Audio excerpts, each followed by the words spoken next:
Hey, are you a business owner, entrepreneur, or professional? If so, we want you to apply to be a featured guest on our show. My name is Adam Torres, and I host the Mission Matters series of podcasts. I've recorded over 3,000 episodes, and we are just getting started. How do you know if you'd be a good guest to be on the show? Well, only one way to find out, and that's to apply, but I'm going to let you in on a little secret. We want guests that have a story to tell, guests with a brand, a product, or a service that can benefit my audience of listeners. If this sounds like you, go to missionmatters.com and click on Be Our Guest to Apply. I'd love to talk to you and get to know more about your story. Again, head on over to missionmatters.com and click on Be Our Guest to Apply. All right, now let's get into the show. Hey, I'd like to welcome you to another episode of the Mission Matters Business Podcast, your source for all things business. My name is Adam Torres. You can follow me on Instagram at AskAdamTorres. Keep up with my book releases, book tour schedule, signings, all that other good stuff. Always love to connect with you there. And as always, if you'd like to apply to become a co-author of one of my upcoming books, just head on over to the website, missionmatters.com, and click on Become an Author to Apply. All right, so today I have Brian Bogert on the line, and he's owner and president over at the Brian Bogert Companies. Brian, welcome to the show. I'm happy to be here, brother. Thank you for the opportunity to be with you and your guest. All right, so I'm excited about today's topic. So it's not an easy one to cover, but I know this is one of your expertise. It's how choosing to embrace pain creates success and avoids suffering. So nobody likes pain, but you're going to teach us, and I'm in. So this is going to be a good thing. But before we get into the topic, I do want to talk a little bit more about what you're doing over at the Brian Bogert Companies. So tell us a little bit more about your company, please. Yeah, so we are a human behavior and performance company. I'm also a keynote speaker and an author, and we work primarily, at least in a one-to-one capacity, with high performers, executives, entrepreneurs, high-performing salespeople, often folks who've earned multiple six figures, even seven figures, and they're just feeling stuck, stymied in their efforts to feel potential. And we work with individuals to become more aware, more intentional, and more of who they already are, their most authentic self, because that's when the door starts to crack to perspective, motivation, and direction. So very excited about the work we're doing. We're on a mission to impact 1 billion lives over the next 25 years, and it's been a fun journey thus far, and I'm looking forward to what goes. Man, that's awesome. And some of the people that you just described in terms of your client base, I mean, they're listening right now, and they may be feeling stuck. Just so that I want to give them just a little bit more so that they do reach out. Because at the end of this, I'm going to give you the opportunity to leave obviously your website or social media or email, wherever you want people to connect with you. But I want to make sure they follow up. So can you tell us a little bit more about like what a typical just like engagement looks like how you're helping these high performers? Yeah, so in the one-to-one coaching, it's a little different, but we go pretty deep through an intrinsic journey on their side, and we just give them a whole lot of tools and resources to better understand their emotional triggers, their behavioral patterns, and the things that have kind of kept them in that self-defeating path or, frankly, stuck from where they want to get. We also have group coaching programs as well as a self-led course that brings all these concepts into a different type of format for people at different levels to consume at different paces. But the one-to-one work is a lot of fun because you get to go really deep into someone's life, and our wins become other people's wins. But it's helping them just get more aware and intentional in everything they do. And that's where they can start to feel like they've got an element of influence and control back in their lives and their business and their relationships. And that's when joy, freedom, and fulfillment starts to come back in. Man, that's awesome.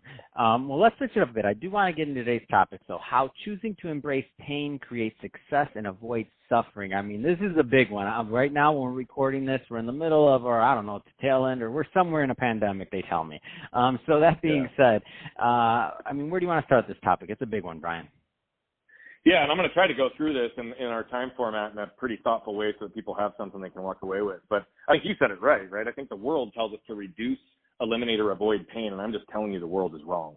What we need to do is start to learn how to lean into that pain, learn to embrace that pain as a tool towards our success, and that's when we can start to avoid suffering and gain freedom. I'm going to start with a real quick story because it'll give perspective as to where the concept came from, and then we'll talk about where and how to apply this. And again, we're going to do this in a really hard-hitting, fast format so that people can walk away with some value.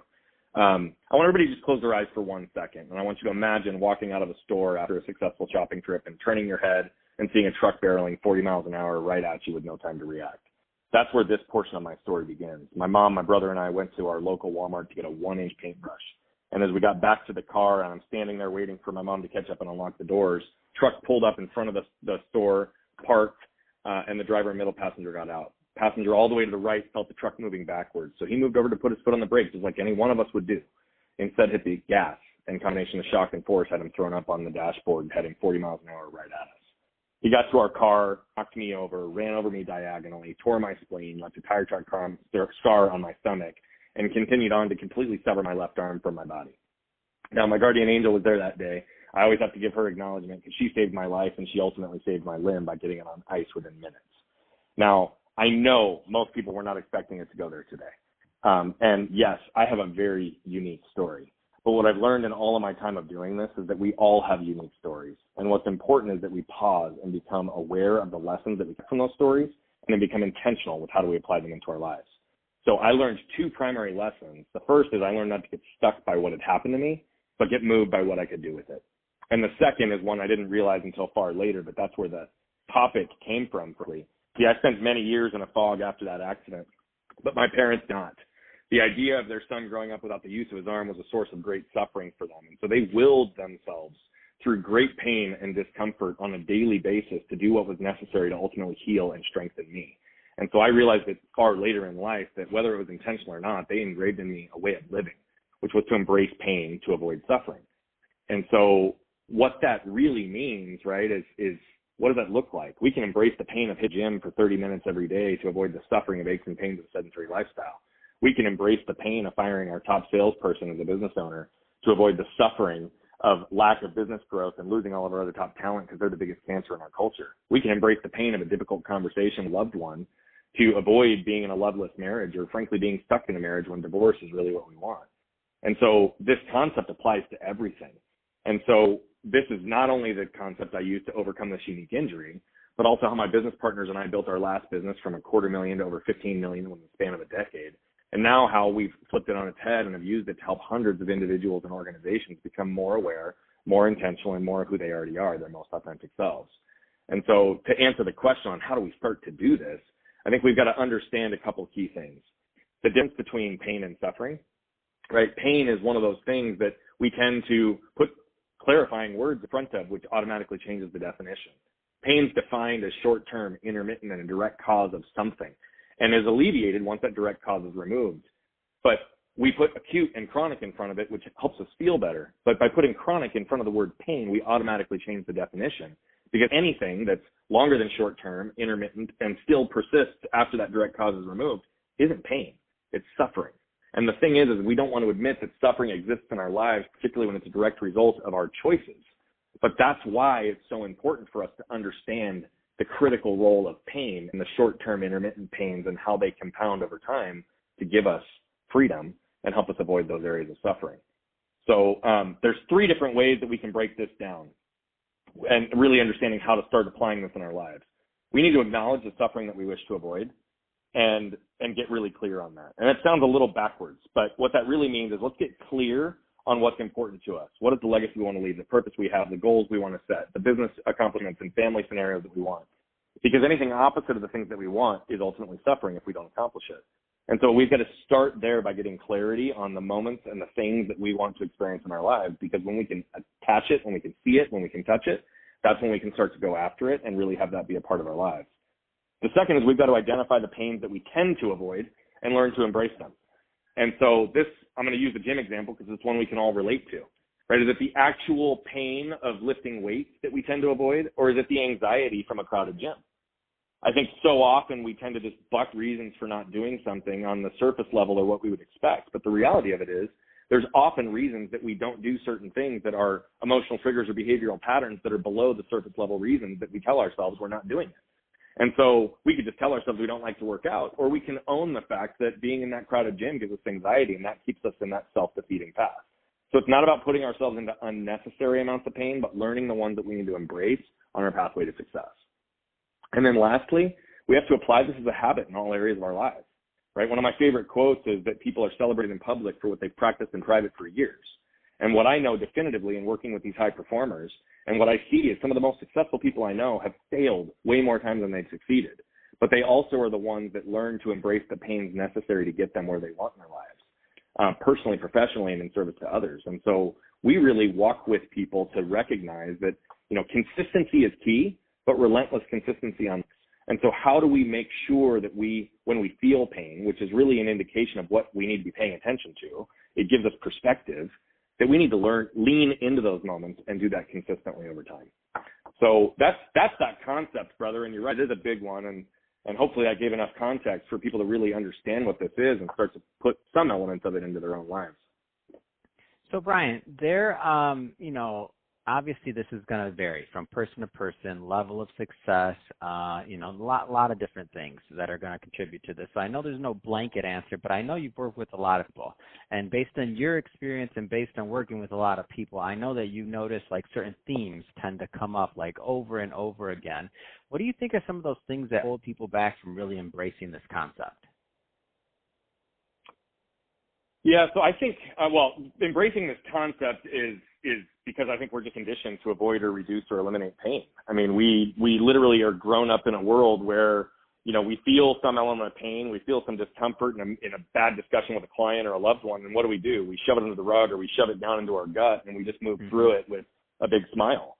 I think we're so conditioned to avoid, reduce, or eliminate that what do people do? We numb, right, with multiple different variety of things. We avoid by just literally shoving it down. And so what has happened is that we've been conditioned that way. We started being conditioned that way as kids, right? And our world has continued to do that. So one of the big themes is literally the world has to do this. But the other piece of it is I have found that the role of the word should in people's lives can be unbelievably damaging. Should is a word I'm on a mission to remove from our language because it is a shame-based word and automatically implies that whatever we're doing isn't good enough. And because the world has told us all these things that we should do, often we neglect what we want to do or what we desire to do or what fills us and our most authentic selves in the things that we want to accomplish and do.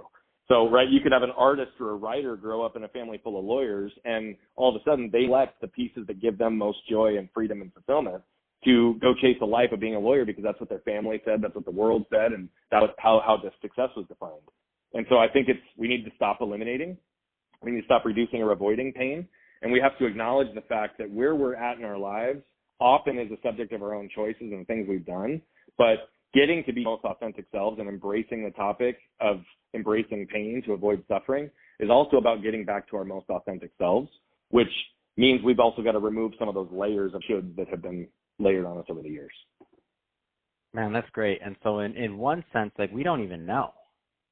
We don't even know it's happening unless you have this conversation or unless you're working with somebody to kind of like to dig deep and to kind of like rework or kind of unwork maybe where some of these original beliefs stem from, then you don't even know. You're just kind of going through life. You may be successful. You may not be successful. I mean, you could be anywhere on that spectrum. So success aside, you just don't even know.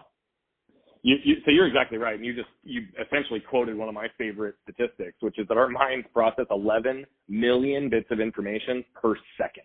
But we're only consciously aware of about 40. And so what that means is we're largely led by the unconscious. You're right, we don't know. And so what does that mean? What that means is that we often feel like life is happening to us, like it's fate, like we have no element of control. And until we go through a systematic approach of moving the unconscious to the conscious, the unaware to the aware, we won't know, and we won't have the ability to have that influence and control we so desire for our lives, our businesses, our relationships, our happiness, all of the above. And so more often than not, people are unaware. And that's one of the biggest things I'm trying to help people do is raise that level of consciousness so they can, have that element of control back in their lives. Wow, that's really exciting because, I mean, to me, that sounds like that people just have a lot of potential here now. So, I mean, as they're becoming more aware, as they kind of become awake on all of these things, they now have the potential to really make some changes. Completely agree. I think it starts with awareness and then is immediately followed by intentionality. But if we can't be aware, we can't be intentional.